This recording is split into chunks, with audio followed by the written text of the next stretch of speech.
إن الحمد لله نحمده ونستعينه ونستغفره ونعوذ بالله من شرور أنفسنا ومن سيئات أعمالنا من يهده الله فلا مضل له ومن يضلل فلا هادي له وأشهد أن لا إله إلا الله وحده لا شريك له وأشهد أن محمدًا عبده ورسوله يا أيها الذين آمنوا اتقوا الله حق تقاته ولا تموتن إلا وأنتم مسلمون يا أيها الناس اتقوا ربكم الذي خلقكم من نفس واحدة وخلق منها زوجها وبث منهما رجالا كثيرا ونساء واتقوا الله الذي تساءلون به والأرحام إن الله كان عليكم رقيبا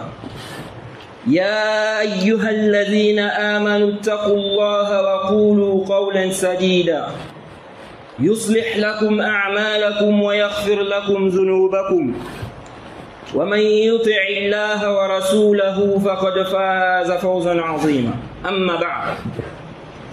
Louange à Allah, le créateur des cieux et de la terre. On le loue pour tout ce qu'il nous accorde comme bien et comme grâce. Et on lui demande de prier sur son prophète Mohammed sallallahu alayhi wa sallam, sa famille, ses compagnons et tous ceux qui les ont suivis jusqu'au jour de la rétribution. Celui qu'Allah a guidé, personne ne peut l'égarer. Celui qu'Allah a égaré, personne ne peut le guider. قال الله تعالى وإن يمسسك الله بضر فلا كاشف له إلا هو وإن يردك بخير فلا رد لفضله. Allah le Très-Haut nous dit dans son livre, Sourate 10 au verset 107, إن يمسسك الله وإن يمسسك الله بضر. Et si Allah fait en sorte qu'un mal te touche, فلا كاشف له إلا هو. Nul ne peut le retirer en dehors d'Allah. Si Allah fait en sorte qu'un mal te touche, nul ne peut le retirer en dehors d'Allah. Et si Allah te veut un bien, aucune personne ne peut faire en sorte que ce bien ne t'atteigne pas. Allah le Très-Haut attire notre attention dans ce verset. Il nous fait comprendre que si Allah subhanahu wa ta'ala décide qu'un mal te touche, personne ne peut le retirer en dehors de lui. Personne ne peut le retirer en dehors de lui. Est-ce que réellement les gens croient en ces versets? Est-ce que les gens croient réellement en ces versets? Et Allah nous donne des signes. Beaucoup de gens n'arrivent pas à méditer. Vous allez voir des gens qui tombent malades. Ils vont aller chez les médecins. Ils vont voir pratiquement tous les médecins, tous les meilleurs médecins connus dans la ville ou dans le pays. Ils vont même voyager. D'autres vont chez des charlatans. Ils vont faire des va-et-vient. Des va-et-vient, ils n'arrivent pas à trouver la guérison. N'est-ce pas là un signe qui montre clairement que tout est dans les mains d'Allah? Tout est dans les mains d'Allah. Peu importe ce que tu peux faire, si Allah a décidé qu'une chose te touche, personne ne peut l'enlever en dehors de lui. Raison pour laquelle tu dois te tourner vers Allah. Tu dois demander à Allah. Tu dois placer toute ta confiance en Allah. Et tu dois prendre les causes légiférées. Et tu dois patienter. Et non pas employer des méthodes interdites. Employer des méthodes illicites. Aujourd'hui, vous allez voir que beaucoup de gens sont dans l'illicite. Même parmi les commerçants, les gens sont dans l'illicite. Pourquoi? Parce que les gens se disent, si j'emploie la méthode qui est licite, si je passe par le moyen licite, je n'aurai pas les biens, je n'aurai pas l'argent. Donc il faut employer les méthodes illicites. N'est-ce pas là une faiblesse dans le tawakkul, dans la confiance en Allah? Alors qu'Allah dit, Allah nous dit dans son livre, soit 35, au verset 2, Ma yaftahillahu linnas min rahmatin, ce qu'Allah accorde aux gens, ce qu'Allah donne aux gens en miséricorde, ce qu'Allah donne aux gens en miséricorde, ce qu'Allah octroie aux gens en miséricorde. Allah nous fait comprendre dans ce verset, verset 2 de la sourate 35, que ce qu'Allah accorde aux gens en miséricorde, fala mumsika laha, personne ne peut retenir cela. Personne ne peut retenir cela. Si Allah a décidé de te donner telle chose, personne ne peut retenir cela. Personne. وَمَا يُمْسِكْ فَلَا مُرْسِلَ لَهُ مِنْ بَعْدِهِ. Et ce qu'Allah retient aussi, personne ne peut le relâcher après lui. وَهُوَ الْعَزِيزُ الْحَكِيمُ. Et Allah termine le verset en disant, il est le puissant, le sage. Pourquoi Allah dit ça? Il est le puissant, le sage. Le puissant, parce que si Allah a décrété qu'un mal te touche, personne ne peut le retirer. Personne. Il dit qu'il est le puissant. Et le sage, parce que ce qu'Allah fait, il y a une sagesse dans cela. Même si on ignore cela, ce qu'Allah a décrété, il y a une sagesse dans cela. Allah peut te priver des biens. Allah te prive des biens. Il y a une sagesse dans cela. Il se peut que tu crois que la richesse, c'est un bien pour toi, alors qu'en réalité, la richesse n'est pas un bien pour toi. Parce que toi, si tu deviens riche, tu vas commettre les plus grandes turpitudes. Tu vas oublier Allah. Donc la pauvreté est mieux pour toi. C'est pourquoi Allah a dit dans la sourate 2, au verset 216, il dit وَعَسَى أَن تَكْرَهُوا شَيْئًا وَهُوَ خَيْرٌ لَكُمْ وَعَسَى أَن تُحِبُّوا شَيْئًا وَهُوَ شَرٌ لَكُمْ وَاللَّهُ يَعْلَمُ وَأَنْتُمْ لَا تَعْلَمُونَ. Allah dit, il se peut que vous détestiez une chose alors que c'est un bien pour vous. Il se peut que vous aimiez une chose alors que c'est un mal pour vous. Allah sait alors que vous ne savez pas. Allah sait alors que vous ne savez pas. Il y a des sagesses qu'on ignore. Même les anges. Lorsqu'Allah dit dans le verset 30 de la sourate 2, وَإِذْ قَالَ رَبُّكَ لِلْمَلَائِكَةِ إِنِّي جَاعِلٌ فِي الْأَرْضِ خَلِيفَةً قَالُوا أَتَجْعَلُ فِيهَا مَنْ يُفْسِدُ فِيهَا وَيَسْفِكُ الدِّمَاءَ وَنَحْنُ نُسَبِّحُ بِحَمْدِكَ وَنُقَدِّسُ لَكَ قَالَ إِنِّي أَعْلَمُ مَا لَا تَعْلَمُونَ. Allah dit, lorsque Allah dit aux anges, je veux mettre une khalifa sur la terre, les anges de dire, vas-tu mettre quelqu'un qui va répandre le sang, quelqu'un qui va répandre le sang sur la terre, s'aimer le désordre, la corruption, alors que nous sommes là à te glorifier, te sanctifier. Qu'est-ce qu'Allah a dit? Il a dit aux anges, je sais ce que vous ne savez pas. Je sais ce que vous ne savez pas. Donc les anges se sont interrogés. Quelle est la sagesse qu'il y a derrière cela? Le fait de mettre une khalifa sur la terre. Et Allah leur dit, je sais ce que vous ne savez pas. Si les anges peuvent ignorer des sagesses, que dire de nous? Le croyant doit méditer sur ces versets qu'on a cités. Et le prophète Mohammed sallallahu alayhi wa sallam, dans un hadith rapporté par l'imam Tirmidhi, le hadith d'Ibn Abbas, le prophète Mohammed sallallahu alayhi wa sallam dit, Ya ghulam, inni u'allimuka kalimat, ihfazillah yahfazuka, ihfazillah tajidhu tujahaka, wa iza sa'alta fas'alillah, wa iza ista'anta fasta'in billah, wa'alam anna al-ummata law ijtama'at ala an yanfa'uka bi shay'in lam yanfa'uka illa bi shay'in qad katabahu Allahu lak. ولو اجتمعوا على أن يضروك بشيء لم يضروك إلا بشيء قد كتبه الله عليك رفعت الأقلام وجفت الصحف. Le prophète Mohammed sallallahu alayhi wa sallam dit, il dit à Ibn Abbas, ô jeune homme, je vais t'enseigner des paroles. Je veux t'enseigner des paroles. Préserve, respecte les prescriptions d'Allah. Allah va te préserver. Respecte les prescriptions d'Allah. Allah va te préserver. Fais ce qu'Allah a demandé. Délaisse ce qu'il a interdit. Allah va te préserver.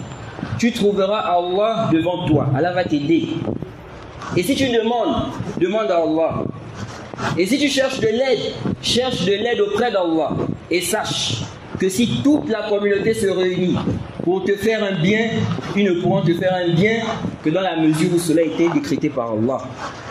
Ils ne peuvent te faire un bien que si cela a été décrété par Allah. Et si toute la communauté se réunit pour te faire un mal, ils ne peuvent te faire un mal que dans la mesure où cela aura été décrété par Allah. Ils ne peuvent te faire un mal que si ce mal a été décrété. Les plumes ont cessé d'écrire et les feuillets ont séché. C'est fini. Si le croyant a la certitude de cela, il est tranquille. Il est tranquille parce qu'il sait que tout est dans les mains d'Allah. Tout est dans les mains d'Allah. Qu'est-ce qui fait en sorte que les gens délaissent le haqq, la vérité, à cause des profits mondains? Qu'est-ce qui fait en sorte que les gens disent le faux alors qu'ils connaissent la vérité? À cause des profits mondains. Qu'est-ce qui fait en sorte que les gens se mettent avec les gens du faux, que les gens s'associent avec les gens du faux à cause des profits mondains? Qu'est-ce qui fait cela? Si ce n'est parmi les grandes causes, la faiblesse dans le tawakkul, dans la confiance en Allah. Quand le serviteur sait que toute sa vie est dans les mains d'Allah, c'est Allah qui donne. C'est Allah qui peut aussi te retirer des choses. Ce n'est pas les gens. Quand le serviteur a la certitude de ça, il est tranquille. Employons les moyens légiférés et patientons. Patientons parce que nous sommes venus sur cette terre pour adorer Allah. Et Allah nous éprouve. Comme lui-même il a dit, أحسب الناس أن يتركوا أن يقولوا آمنا وهم لا يفتنون ولقد فتنا الذين من قبلهم فلا يعلمن الله الذين صدقوا ولا يعلمن الكاذبين. Les gens pensent qu'on va les laisser comme ça dire nous croyons, sans les éprouver. Nous avons éprouvé ceux qui sont passés avant. Ainsi, Allah sait, n'est-ce pas, ceux qui sont véridiques de ceux qui mentent. Tu dis tu es croyant. Est-ce que tu es véridique? Quand la maladie va te toucher, tu vas aller chez les médecins. Rien. Tu es toujours malade. Est-ce que tu vas aller chez les charlatans? Est-ce que tu vas aller chez les magiciens? Ou bien tu vas patienter? Tu vas tendre tes mains, n'est-ce pas, demander à Allah. Tu dis tu es croyant. Je suis croyant. Tu viens à la mosquée. Tu pries. Est-ce que réellement tu es véridique? Allah va t'éprouver. Allah va nous éprouver. Nous devons patienter. Et nous devons comprendre que dans tout ce qu'Allah fait, il y a une sagesse. Il y a une sagesse dans cela. Même si on ignore cela. Que doit-on faire? On doit utiliser les moyens légiférés et on doit patienter. Qu'Allah nous facilite.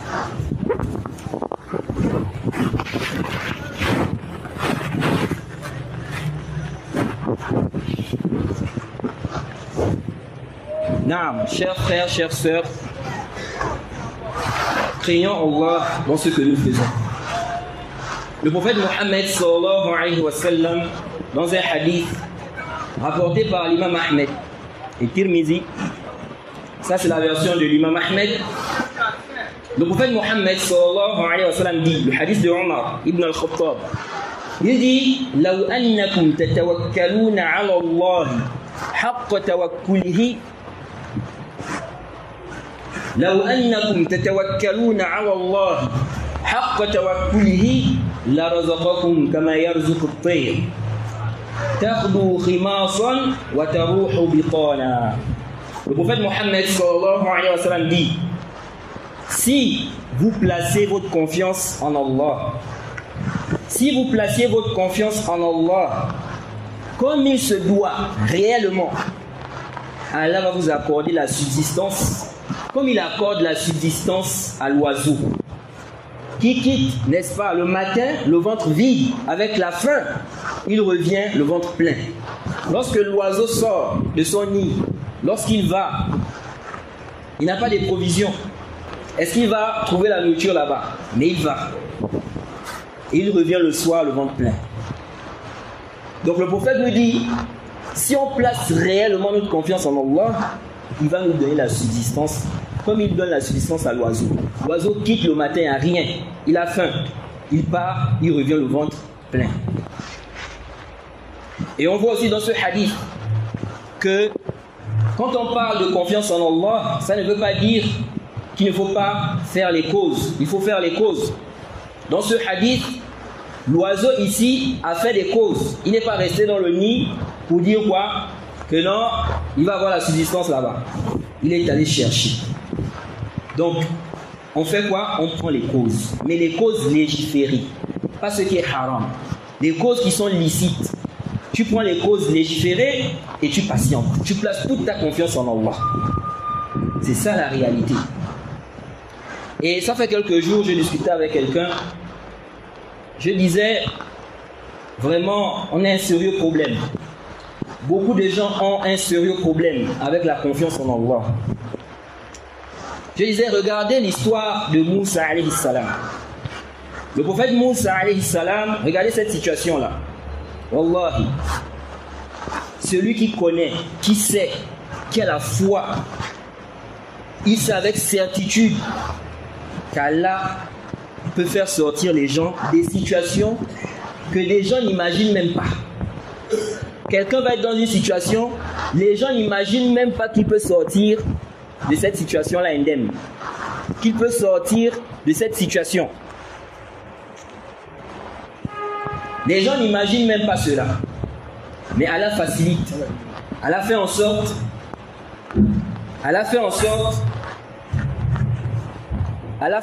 qu'ils sortent de cette situation. Je disais, regardons l'histoire du prophète Moussa alayhi salam. Je pense que ça c'est mieux.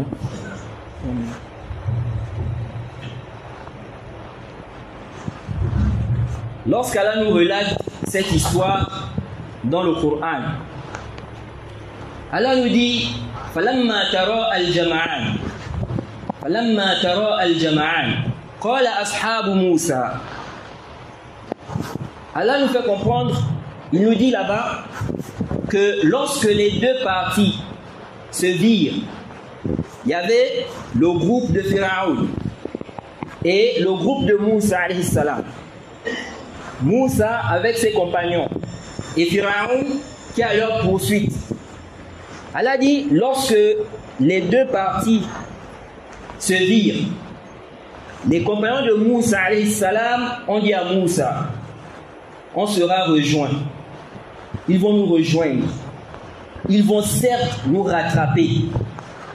Ça veut dire quoi? Moussa alayhi salam avec ses compagnons était devant la mer. Pharaon est derrière avec son groupe. Ils sont forts. Ils viennent pour attaquer Moussa et ses compagnons. Quand les compagnons de Moussa alayhi salam ont vu ça, ils ont dit quoi? Ils vont nous rattraper. C'est fini. Pourquoi? Parce que devant eux, c'est la mer. Derrière eux, c'est Pharaon et ses gens. Ils savent qu'ils ne peuvent pas aller dans la mer, sinon ils vont se noyer.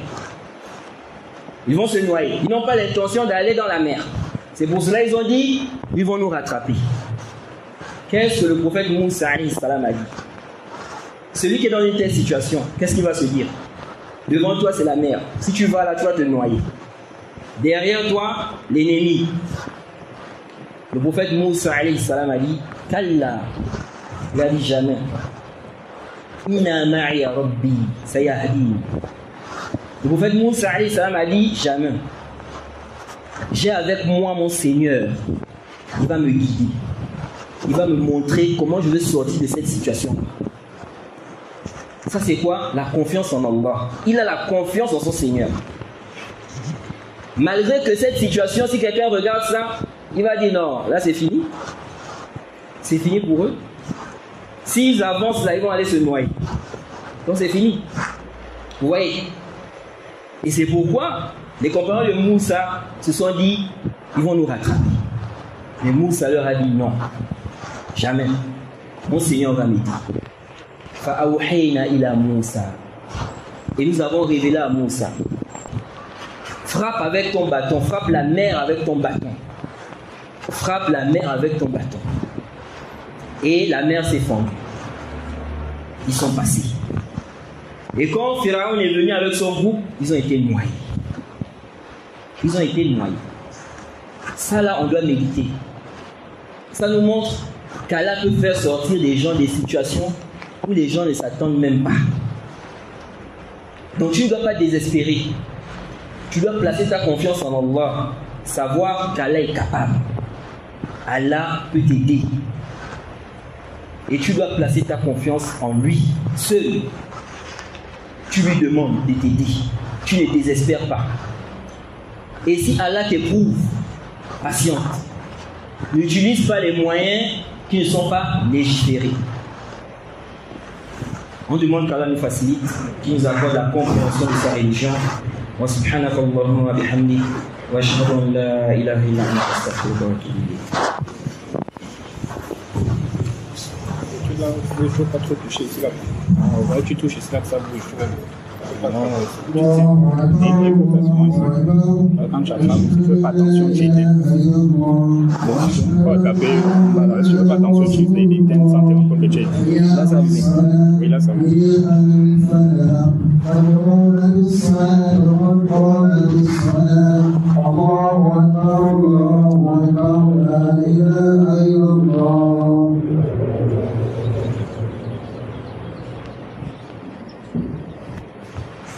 Arrangez bien les rangs, ne laissez pas d'espace entre vous.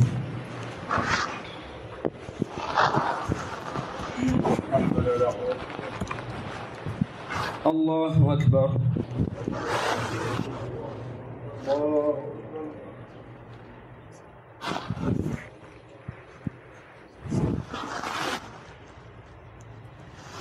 Alhamdulillahi Rabbil Alamin. الرحمن الرحيم مالك يوم الدين إياك نعبد وإياك نستعين اهدنا الصراط المستقيم صراط الذين أنعمت عليهم غير المغضوب عليهم ولا الضالين.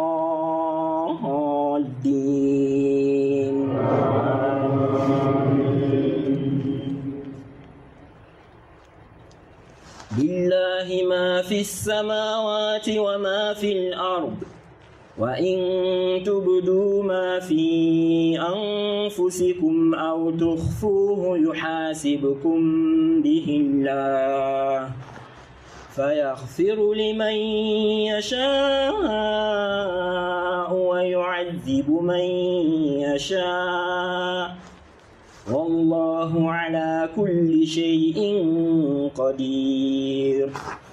آمن الرسول بما أنزل إليه من ربه والمؤمنون كل آمن بالله وملائكته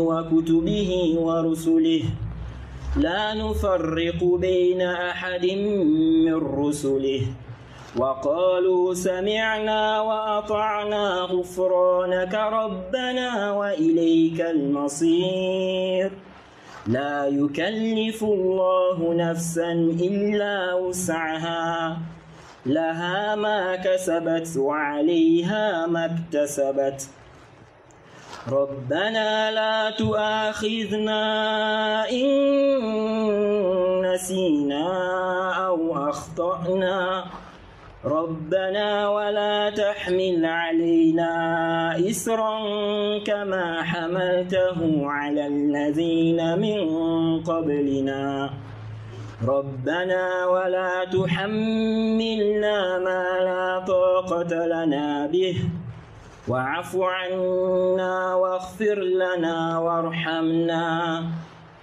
أنت مولانا فانصرنا على القوم الكافرين. الله أكبر.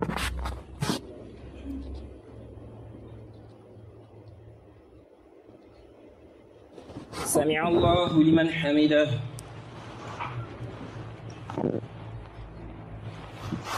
الله أكبر.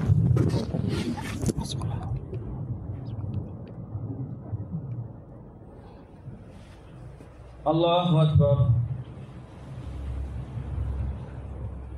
الله أكبر.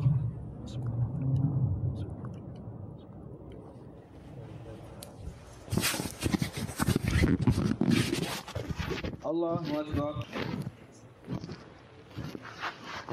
الحمد لله رب العالمين الرحمن الرحيم مالك يوم الدين إياك نعبد وإياك نستعين اهدنا الصراط المستقيم صراط الذين أنعمت عليهم غير المغضوب عليهم ولا الضالين.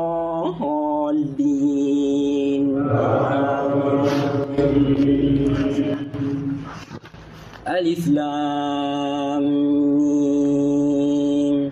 الله لا إله إلا هو الحي القيوم نزل عليك الكتاب بالحق مصدقا لما بين يديه وأنزل التوراة والإنجيل من قبل هدى للناس وأنزل الفرقان إن الذين كفروا بآيات الله لهم عذاب شديد والله عزيز ذو انتقام إن الله لا يخفى عليه شيء في الأرض ولا في السماء هو الذي يصوركم في الأرحام كيف يشاء لا إله إلا هو العزيز الحكيم. الله أكبر.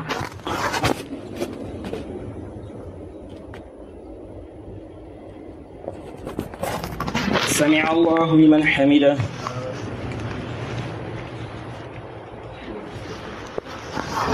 الله أكبر.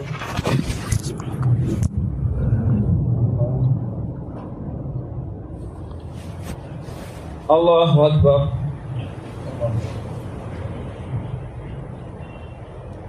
الله أكبر.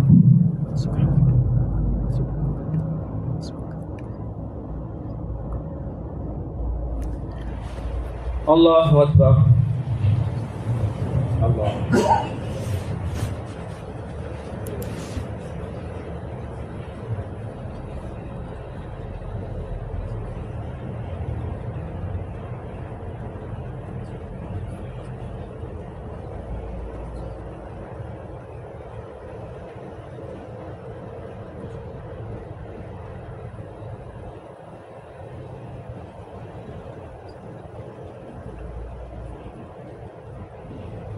السلام عليكم ورحمة الله. السلام عليكم ورحمة الله.